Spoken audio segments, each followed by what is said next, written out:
News I just mentioned that in the last few minutes it's been announced Israel and Gaza have agreed to extend their ceasefire for another 5 days. That's according now to the Palestinian delegation.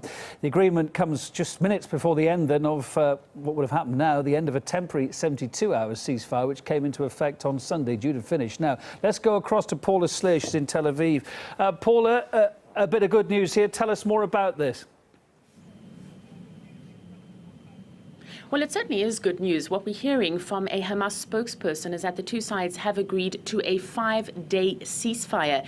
Now, this comes as a midnight deadline on a previous 72-hour truce expires.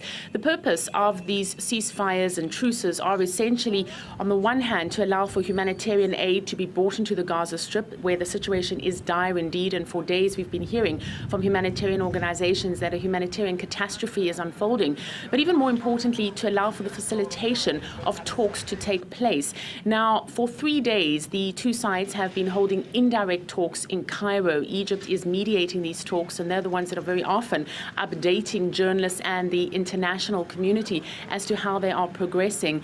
The stumbling points essentially have been Israel's insistence that Gaza be demilitarized, and at the same time, Hamas's insistence that Israel lift its 8-year siege on the Gaza Strip. What we understand in terms of an agreement that is on the table is that some progress has been made. There are border crossings that have been lifted.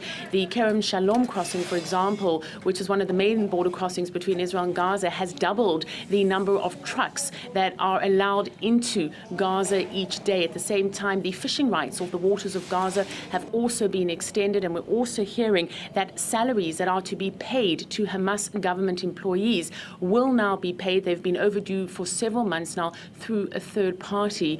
However, we are also at the same time receiving some kind of conflicting reports. We are being told that the Israeli delegation has left Cairo and is on its way back to Israel. At the same time, we're also receiving preliminary reports that there are sirens sounding in the south of the country.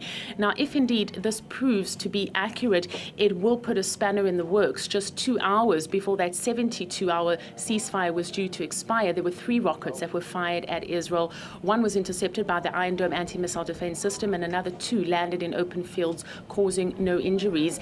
The Israeli Defense Forces has also sent its troops to the Israel-Gaza border just in case the ceasefire doesn't hold and the situation escalates. All right, Paula, thanks for the update there from Tel Aviv. Appreciate it.